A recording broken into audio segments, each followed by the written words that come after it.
Hello everyone, I'm Grace Beatty, and welcome to Wicked Women, the podcast. Step back in time with me as we learn about some of the most infamous and maligned women in history. Speaking with leading experts, I will discuss these women's backstories and the circumstances that gave them the title of Wicked. In this season of Wicked Women, I will be focusing on some well-known and some lesser-known women in history who have acquired an unsavory reputation. In the end, this podcast does not look to excuse or dispute the wrongs committed by some of these women, but it is also not looking to completely villainize them. Instead, I hope this can be a conversation starter on the complicated legacies prescribed to women in history.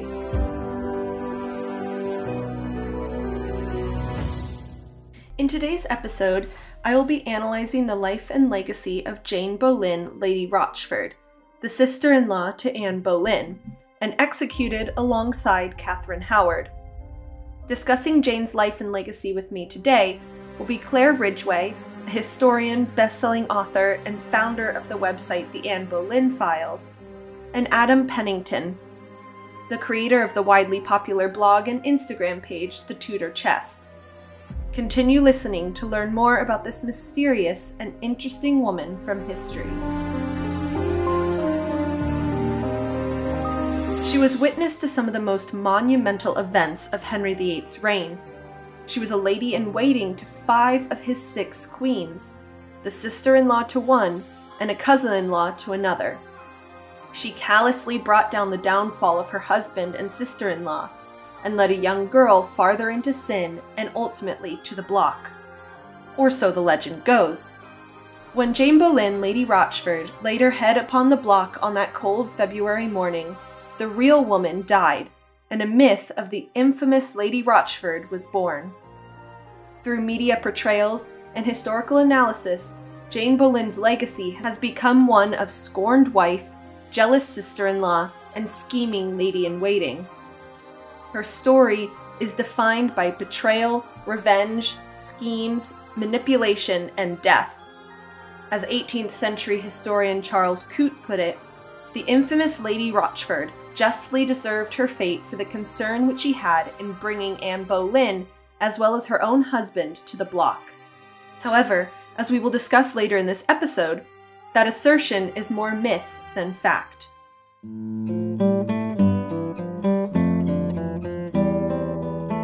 Jane Parker was born somewhere around 1505 into a well-connected, wealthy, upper-class family. Her father, Henry Parker, Lord Morley, was deeply invested in the arts and instilled that love in his children.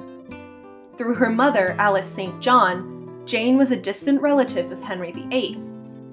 Much of Jane's early life remains undocumented, but by her early teens, she arrived at the court of Henry VIII to be a maid of honor to his Spanish bride, Catherine of Aragon. What is often overshadowed by the execution of her sister-in-law and her own bloody downfall is the fact that Jane stands in the periphery of many of the major events of Henry VIII's reign. As Adam Pennington points out, she was the witness of all of the juiciest parts of Henry VIII's reign. So she was a lady-in-waiting to 5 of his queens, starting with Catherine of Aragon and obviously ending with Catherine Howard. So for the most part, she saw it all. You know, she was recorded as being at the Field of the Cloth of Gold. She saw the fall of Catherine of Aragon's marriage. She saw the rise and obviously meteoric fall of Anne Boleyn, the death of Jane Seymour, the failed marriage of Anne of Cleves. So I think what is so fascinating about her is that a woman who was directly privy to all of the juiciest parts of the story is actually very often overlooked, and when she isn't overlooked, she's a one-note character who's just very, very maligned, basically. By 1524, Jane's father was in talks that would determine the direction and security of the rest of Jane's life. Lord Morley began speaking to the Boleyn family about a match between their son George and his daughter. By this point, the Boleyns were already on the ascent. Thomas Boleyn's daughter Mary had been mistress to Henry VIII, and while the exact date and duration of the affair are unknown, we can be sure that the affair had begun by the time Lord Morley began speaking about a potential match with the Boleyns. Thomas's other daughter, Anne, had returned to England from the French court in 1522, making her debut alongside Jane that same year. Jane's intended bridegroom, George Boleyn, was a seemingly perfect match. His family was rising at court, and George himself worked in the king's privy chamber, an affluent and enviable position. There is no record of when Jane Parker married George Boleyn, but by 1525 she was recorded as Jane Boleyn, switching her affiliation to the family that would be her making and her destruction. While popular legend has claimed that Jane and George had an unhappy marriage, Claire Ridgway asserts the idea of, that George and Jane had an unhappy marriage. And, where on earth does that come from? There's no evidence for that either. Just because we don't have any records of Jane being pregnant or having a child doesn't mean that they were unhappy. And so the myth just builds up on myth, and it's, so frustrating. And Adam argues, one of the things that does continually come up, that people who want to maintain that she was this evil, shrew who hated her marriage, something that they often cling to is the fact that during the marriage that Jane never fell pregnant. Now, it's possible that she had miscarriages which weren't reported on, and this lack of children has aided the sort of the belief that maybe the marriage was an unhappy one. There's even been suggestions that maybe George was homosexual. It is certainly unusual that there weren't children, because, as we know, marriages of the nobility were all about shoring up the dynasty. But equally, maybe they just couldn't have children. And maybe George was infertile, maybe Jane was infertile. We just can't say. And the irony is that those that, that say that the marriage was unhappy often talk about George as this big Lothario, but they equally overlook the fact that there was never any mention, to my knowledge and belief, that George had illegitimate children. There weren't even rumours. So, again, that's just something that I think we need to look at quite closely. As historian Julia Fox points out in her groundbreaking book, Jane Boleyn, The True Story of the Infamous Lady Rochford, Jane probably initially assumed that her new position would emulate that of her mother's, elegant court lady who split her time between court and her own estates.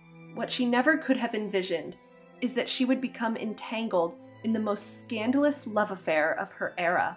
It is unknown when Jane's sister-in-law Anne Boleyn became the object of the king's affection and obsession, but by 1526, Henry began writing Anne amorous letters and could barely stand to be apart from his dearest.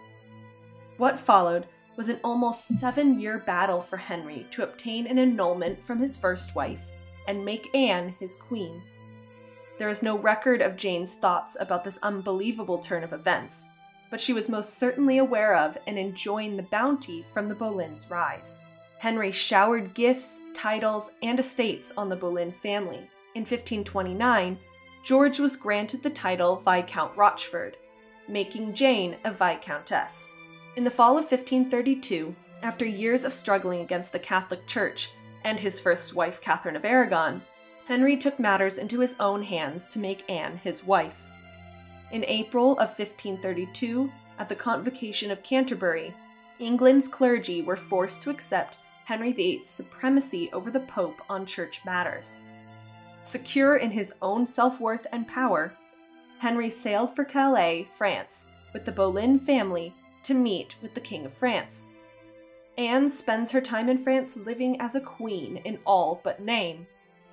As a high-ranking lady of the court and Anne's sister-in-law, Jane would have been at the very center of the events, helping Anne to dress, performing alongside her in masques, and sitting at the high table at meals. Historians believe it was during this trip that Anne finally gave in to Henry and consummated their relationship. By February 1533, Anne began hinting at the fact that she was pregnant. In May of that year, Henry's first marriage was officially annulled by the English clergy, and preparation for Anne's coronation began. On June 1st, 1533, Jane must have watched in astonishment as the event the Boleyns had been working towards for years finally came to pass. Anne sat on St. Edward's chair, a right usually only reserved for kings, not consorts, and had St. Edward's crown placed upon her head. She was now Queen of England, and her family the most powerful in the country. Even more promising, it was plain for all to see that Anne was pregnant. If she was carrying a son, the Boleyns' position would be secured for generations to come. Alas, the child was not a son, but a daughter.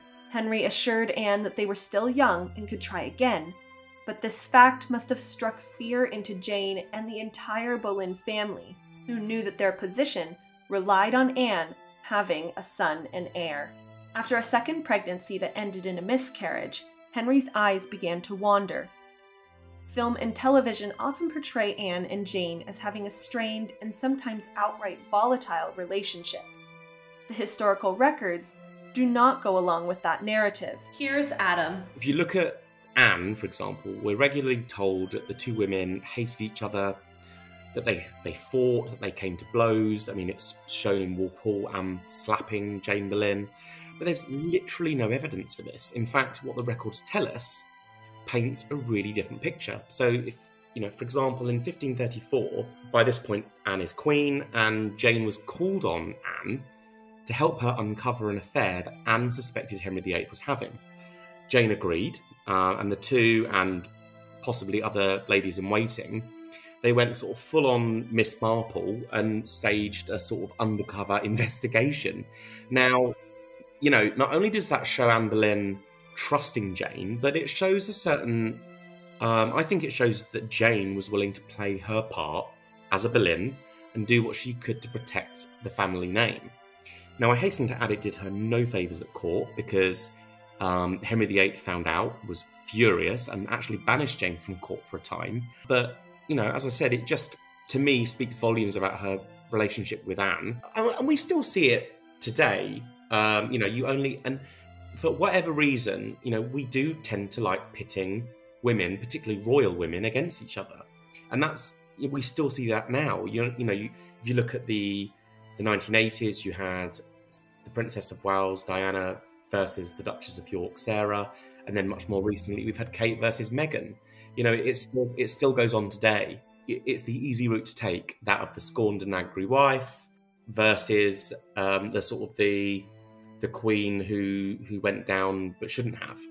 So it's not impossible to rewrite history. The year 1536 had begun positively.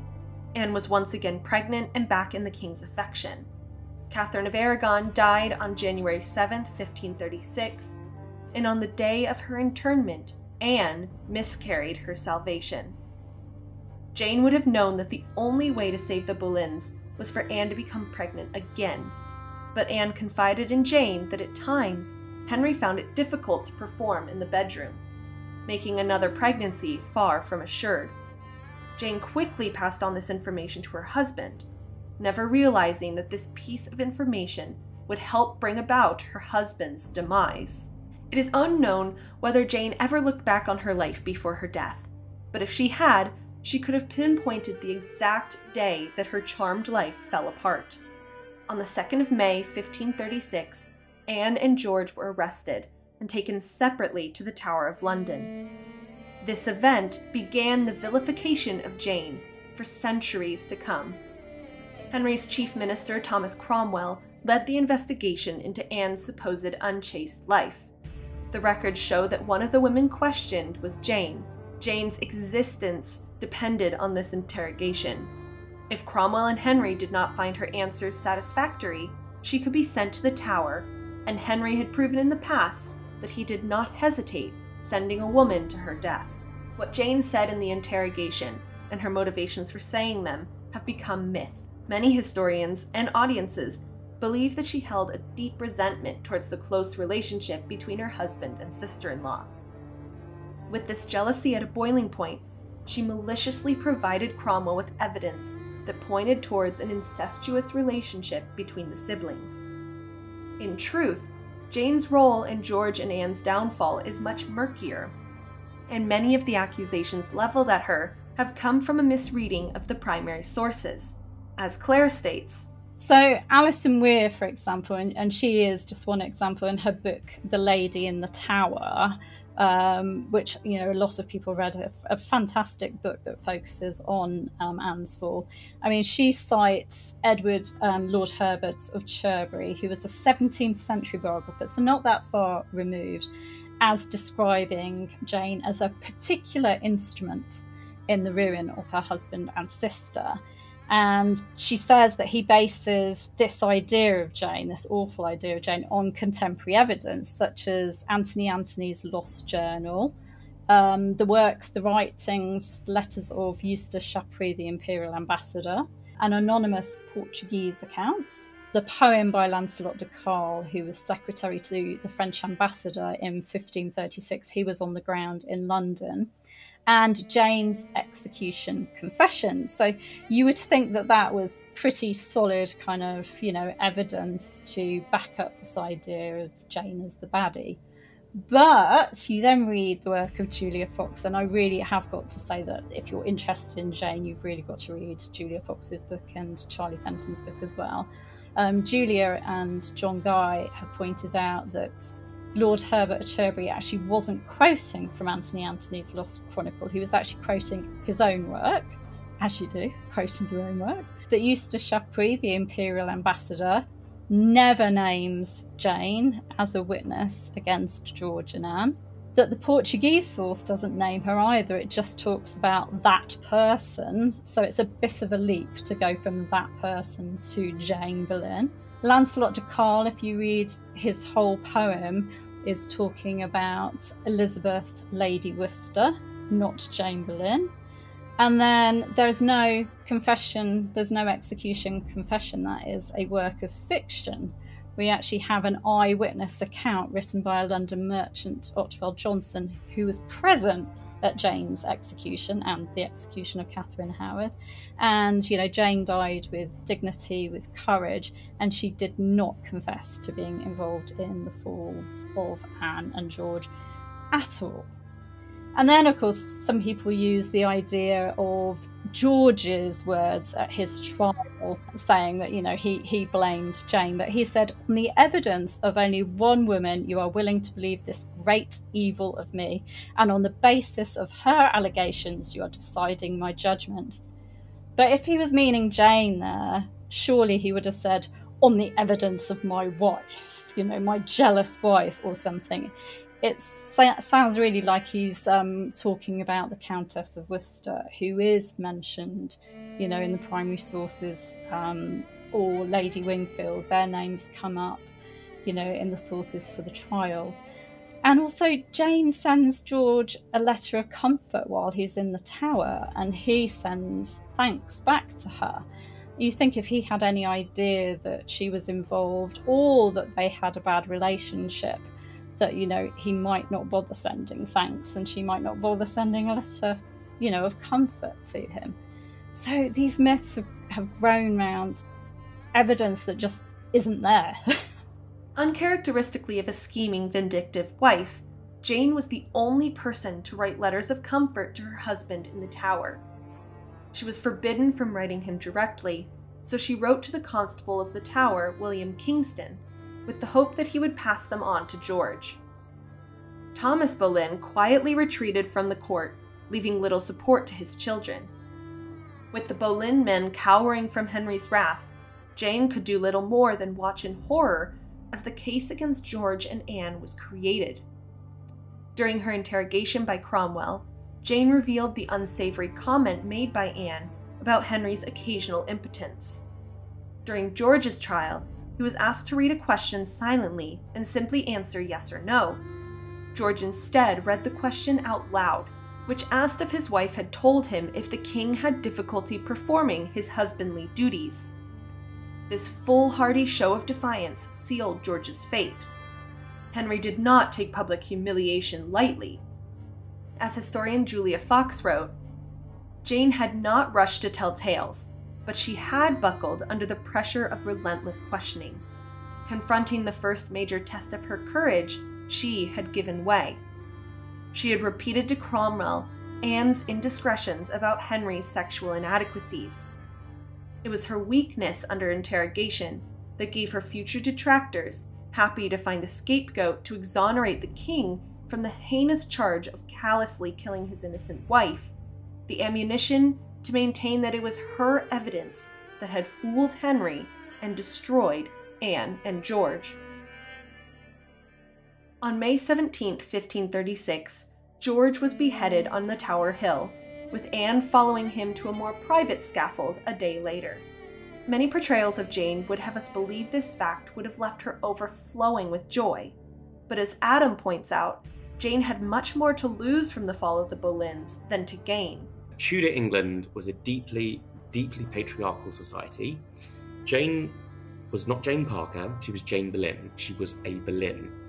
Her entire existence and position came from her marriage, ultimately. And I struggle to see why she would have plotted against a man for whom her whole being and purpose at court rested on. Surely she would have been a supporter of the Boleyn faction because she was one herself. Simply put, if they fell, she fell with them. There is just no evidence, really. And there isn't any evidence that she conspired against George. What the evidence that we have is that actually she sent him letters during his time in the Tower to say that she was doing what she could to try and clear his name.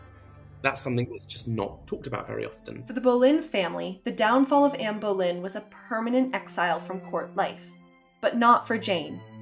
There is no record of when Jane rejoined court, but she was eventually installed as a lady-in-waiting to Henry's new queen, Jane Seymour. Her time in Jane Seymour's household seems to have been largely uneventful, but she was almost certainly present for Jane Seymour's most triumphant moment, the birth of her son. It was perhaps a bittersweet moment for Jane, knowing that her sister-in-law's replacement had been blessed with the son that would have secured Anne Boleyn a position for life. Jane would have also been nearby, if not attending the Queen directly, when Jane Seymour died 12 days after giving birth to the son that had eluded both Catherine of Aragon and Anne Boleyn. After somehow climbing her way back into court life, Jane was once again out of a position at court. With no queen, there was no role for her there. Now with a son and heir, there was no guarantee that Henry would marry again. However, luckily or unluckily for Jane, Henry was eventually convinced to take another wife. After much negotiation and some stinging rejections from foreign princesses, Henry was set to marry the Duke of Cleves' sister, Anna. Jane was recalled to court to take up the position of lady-in-waiting. And once again, Jane was witness to a vital event in Henry's reign and love life. Were they really ever that separate? It is believed that Jane was present for the unfortunate first meeting of Henry and his fourth bride, Anna of Cleves. Henry loved dressing up in disguise when he was young, and believed doing so again to meet his new wife would create a fantasy love story like King Arthur's. Unfortunately, Anne had not been told of this game, and drew back horrified when an old, overweight man barged into her room and went to kiss her. It soon became clear that this hit to his ego was too much for Henry, for rumors began to swirl that after months of marriage, Anna was still a virgin. It also became clear that Henry's affection had moved on to a new woman, a young, petite, pretty maid of honor named Catherine Howard. Remember her? When Jane became aware of Henry's new paramour, she never could have imagined that this tiny, unassuming girl would be her own demise. Jane's own actions have not helped to dispel the creation of her negative legacy. While she did not have a direct hand in George and Anne's downfall, she did play a part in the end of Anna of Cleves' marriage. Jane, along with two other ladies of Anna's household, testified to the council set up to annul the king's marriage that Anna had said when the king came to her at night and left in the morning, all he did was kiss her gently, leaving the women to assume that Anna was still a virgin. This was just the story that Henry needed to divorce his fourth wife and make Catherine Howard his queen. 6 months after her marriage to Henry, Anna's marriage was annulled and she was granted the new title of the King's Sister. Jane had now served 4 of Henry's eventual 6 queens, and she was about to start serving the 5th when Catherine Howard married Henry on July 28, 1540. It appears that Jane and Catherine became close, with the young queen often preferring Jane's company over her other ladies. In the beginning, Catherine seemed to be riding on a high, beloved by the king, politically unmotivated, therefore making few enemies on her own, and a combination of Jane Seymour's sweetness and Anne Boleyn's spark. In July of 1541, Jane joined the royal couple on a summer progress through the countryside, and began the chapter of her life that has baffled historians and the public for centuries. On the 1st of November, 1541, Henry VIII found a letter in his privy chapel at Hampton Court. The letter claimed that his young wife had had sexual encounters with 2 men before their marriage.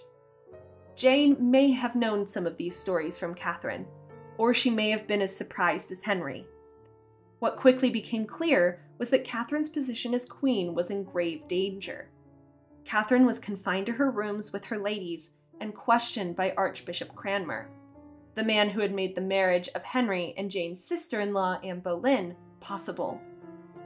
Catherine began by denying everything, but as the evidence began to increase, Catherine would eventually confess. One of the men involved with Catherine prior to her marriage, Francis Derham, admitted under torture to a sexual relationship with the young queen, but he emphasized that this was all before her marriage to King Henry. However, discretion had never been Derham's strong suit, so in an attempt to further exonerate himself, he claimed that he had been supplanted in the queen's affection by another man, Thomas Culpeper. More damning, Derham claimed that this relationship was started during Catherine's marriage to Henry. This accusation would ultimately lead to Catherine's death, but it would also pull Jane into the fray. Jane was named as the lady-in-waiting who assisted Catherine in her secret midnight meetings with Culpeper. Many have since laid the blame for this affair at Jane's feet. Depictions often show Jane encouraging or manipulating Catherine into beginning a relationship with Culpeper. This portrayal of Jane is often left without a reason for her actions. There was nothing for Jane to gain politically, physically, or emotionally from an affair between Catherine and Culpeper. Her own sister-in-law had gone to the block for accusations of adultery, so Jane would have been well aware of the awful risks. Claire discusses some of the possible reasons for Jane's assistance in Catherine and Culpeper's relationship. I mean, we don't know what was going through her head at the time. We don't know what advice she gave to Queen Catherine, whether it was, don't meet him. But she shouldn't have gone along with it. But I actually asked Julia Fox about this. I had the honour of meeting Julia and her husband, John Guy. And I asked Julia Fox about this because it intrigued me so much. Why on earth did Jane get involved in all this? And she came up with the idea that Jane helped Catherine meet Thomas Culpeper once. And so that was committing misprision of treason. So really, why not do it again? She'd already committed a crime. So there was no point really in not helping them further. And at the end of the day, Queen Catherine was her mistress. She was the queen. She was to do, as her servant, as her lady, she was to do the queen's bidding. And then Julia also said that Jane previously had turned to Thomas Cromwell for help, like when George died and she was left with sort of money worries, she went to Cromwell for help. Well, Cromwell at this point was dead and gone, so she had no one to turn to either. So, yeah, I just find that is what really interests me in her story, the myths that surround her and then why on earth she got, involved in Queen Catherine's downfall. Adam discusses the complications around truly understanding Jane's actions with Catherine. It is more difficult to say with certainty whether there is any truth in the stories or why Jane played a role. Certainly she fell with the Queen and was beheaded alongside her. It's very tough though, because this is a woman who was so well versed in the Tudor court and how it operated. She would have known what would have happened if this secret was discovered, which does make her actions seem very, very strange. But equally, I think because she had served 5 queens, she knew her position. And I think, again, it's only my take on it, but if she did help facilitate Catherine's nocturnal affairs, let's call them that, I think it's because she was told to do so. You know, Catherine was queen, Jane was her servant. What was she going to do? Was she going to go to the king and say, by the way, your young wife is having it away overnight? I can't see that happening. I can't see that happening. You know, there isn't any evidence really to support the theory that some have said that Jane was sort of living vicariously through Catherine, or that she actively encouraged it. And until more information comes to light, I'll stick with my theory, which is, you know, Occam's theory, that the simplest solution is generally the best one, which is that she was told to do it, so she did. On November 11th, 1541, Catherine was removed from Hampton Court and lodged in Sion Abbey. 2 days later, Jane and Culpeper were taken to the Tower of London for questioning. Culpeper admitted to being in the Queen's private company, but denied ever consummating their relationship. He claimed that he and Catherine were innocent of any real wrongdoing, and the real culprit was Jane Boleyn. Not only had Jane acted as messenger between the two, she also provoked him much to love the Queen, as he claimed. Catherine herself also claimed that the whole thing had been Jane's idea. Jane had encouraged Catherine to speak to Culpeper, and when she had hesitated, Jane had insisted. Due to the fact that she was a Viscountess, Jane would not be subject to physical torture, but she was put through intense questioning. During the 3rd day of her incarceration, Jane's nerves were spent, and she went mad, according to those working in the tower at the time. Later adaptations of her life have called into question the sincerity of Jane's emotional breakdown. This assertion is usually backed up with the fact that someone who is legally insane could not be executed in Tudor England. Therefore, some have claimed that Jane simply faked her madness to get out of a death sentence. However, it isn't hard to imagine the trauma Jane was going through during her time in the tower. This was her 2nd time being intimately involved in a treason case, but with Catherine, Jane was at the very epicenter. Jane had witnessed Henry's ruthlessness with his first 2 wives, and she was now in the direct line of fire. Personally, I don't know many people who could have kept calm in that situation. After Jane's breakdown, Henry did all he could to secure her swift recovery so that he could put her to death. However, in January 1542, Jane showed no mental improvement. Henry was determined that Jane should pay the ultimate price for her help in humiliating him, and so Henry changed the law to state that an insane person could be executed for treason. With this law, Henry sealed Jane's fate. Unlike the well-known depiction of Catherine in Jane's execution in the Tudors, Jane did not die first, and she did not witness Catherine's death. Once Catherine was beheaded, Jane was brought out to the block still dripping in the young girl's blood. There was no word-for-word transcript of what Jane said before her death. After giving what can be assumed to be a traditional scaffold speech, Jane laid her head upon the block as George Boleyn, Anne Boleyn, and Catherine Howard had done before her. The woman who had become known as that bod Lady Rochford had died, but her legend was just beginning. The narrative of Jane as the wicked, scorned, and jealous wife who was bent on revenge began soon after her death and has become the common portrayal of Jane in books, films, and television. Adam believes that fiction has played a massive role in our popular perception of who Jane was. In particular, he believes fiction has helped solidify the myth that Jane was responsible for the death of her husband George and her sister-in-law Anne Boleyn. Without doubt that she was conspired to bring about the death of her husband, George Boleyn, and her sister-in-law, Queen Anne. Unfortunately, TV and film, as we've said, they've not been remotely kind to Jane on this topic and have repeatedly presented her inaccurately. You know, I've mentioned the Six Wives drama. Then there's the Tudors, Wolf Hall, and most recently that 3-part drama called Anne Boleyn, have all taken a really lazy route with Jane, which is that she brought about their downfall. Realistically speaking, I've not seen a portrayal of her in drama that's been in any way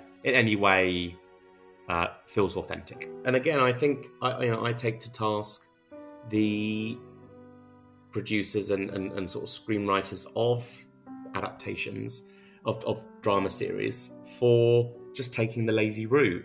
Claire also believes that fiction played a huge role in the creation of Jane's legacy, but she also points to older historical narratives that played into the concept of evil Lady Rochford. Fiction is incredibly powerful, and then you've got the films, where you've got the works of Philippa Gregory, you've got the Tudors. We obviously saw, a very jealous, shrewish Jane on that, who likes to peek through keyholes and likes to make up stories and be spiteful.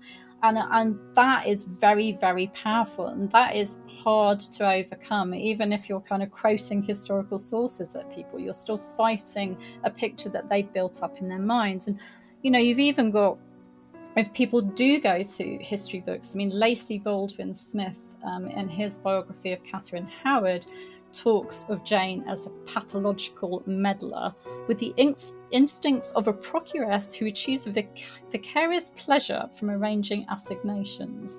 So that's just like the Jane of the Tudors. You have C. Coote, who calls her the infamous Lady Rochford, who justly deserved her fate. It's just... historians say this as well. So you're not just overcoming fiction, you are overcoming some of the older history books. Sometimes I feel like I'm fighting a losing kind of cause on social media, just because of the power of fiction in these older history books. As I talked about in the Catherine Howard episode, in recent years there has been a massive movement to reinterpret the legacy of Anne Boleyn. However, in the movement to rehabilitate one historical woman, one of the others, Jane, has become the ultimate antagonist, the scapegoat for the unfair downfall of an innocent queen. As Adam states, Anne Boleyn's story has been told through a lens of rehabilitation, and part of that rehabilitation has been to the detriment of Jane, who is repeatedly used as a pantomime villain in bringing down Anne. Again, I think it's just lazy. Why can't Anne's very much deserved rehabilitation of her reputation not be at the expense of a woman who in all probability did Anne no harm? You only have to look at the two most recent portrayals of Jane Boleyn by Jessica Raine in Wolf Hall and Anna Brewster in Anne Boleyn, the 3-part drama. They are just so awful. Not the acting's wonderful, it's but the characterization. The characterization just continues to feed the notion that she was just this ultimate scheming, vindictive cow who sought out to bring down her sister-in-law and husband. And I think until those who are making those adaptations, because ultimately it's within the grasp of historians and TV producers to show characters in an authentic light. They are the ones that can really hold the ability to change that perception. And until we start going, well, why are we telling this narrative? It doesn't make sense. There isn't proof. Her perception won't be changed. And because she isn't Tudor A-list, there isn't that sort of critical mass of interest in the way that there is, for example, with Anne Boleyn. Claire shares Adam's belief that the rehabilitation of Anne Boleyn and somewhat rehabilitation of Catherine Howard has helped solidify the negative legacy of Jane Boleyn. I think it's sad that, in a way, in trying to rehabilitate Anne Boleyn, in trying to rehabilitate Catherine Howard, in trying to rehabilitate George Boleyn, that people have looked for another baddie, someone to blame, and Jane has become that scapegoat. And I don't think there's any valid reason to lay blame at her door at all. And I just think it's very sad that, you know, the works of Julia and Charlie, and also Adrian Dillard's wonderful novel as well, The Raven's Widow, that these still haven't, people still haven't read them. There are still people, you know, that think Jane as a baddie, and I think that is human nature. We like to sort historical characters, like fictional characters, into goodies and baddies, and I think we stereotype them and give them quite two-dimensional characterizations. So no, I don't believe that she was this mythical, infamous Lady Rochford, the baddie, the evil woman. For me, it comes more from looking for a scapegoat, from the whole kind of idea of trying to rehabilitate one historical character and so therefore seeking to blame another. You see that so often. But yeah, I mean, you don't ever try and characterize a male historical character as being sort of jealous and shrewish and spying at keyholes, and that is not male. They're not male characteristics in fiction or TV, are they? You don't see a man being used in that way. In the end, Jane Boleyn often proves to be a complicated, confusing, and frustrating historical character whose actions are shrouded in mystery. We can never really know the reasons behind Jane's actions, but we can look at her in a more nuanced and fair light, trying to better understand her as a person, and therefore better understand why she did what she did. Here's Adam. I would love her legacy to actually be of a woman who saw it all. As I mentioned, you know, earlier on, this was someone who had access to all of the best bits, really, of, if you know, we're looking back, of Henry VIII's reign. She saw 5 of his queens rise and fall. She was there, and I think it's just, I think that's really, really unknown, that there was this woman who was at the centre of so much, and I think that actually what her legacy should be is that this was someone who saw and was party to all of the big drama of Henry VIII's reign, rather than being this, you know, manipulative, evil woman who brought down her husband and sister-in-law.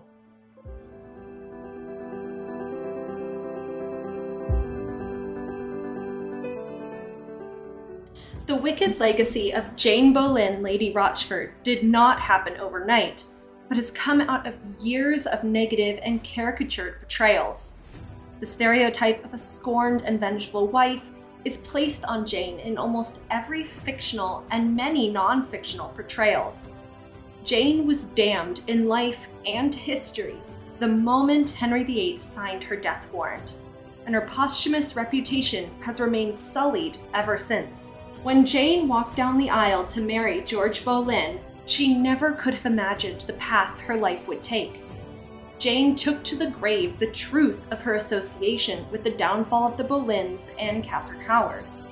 Whatever her role, whether direct or indirect, she paid the ultimate price. Henry VIII ensured she lost her life, but history has ensured she also lost her story.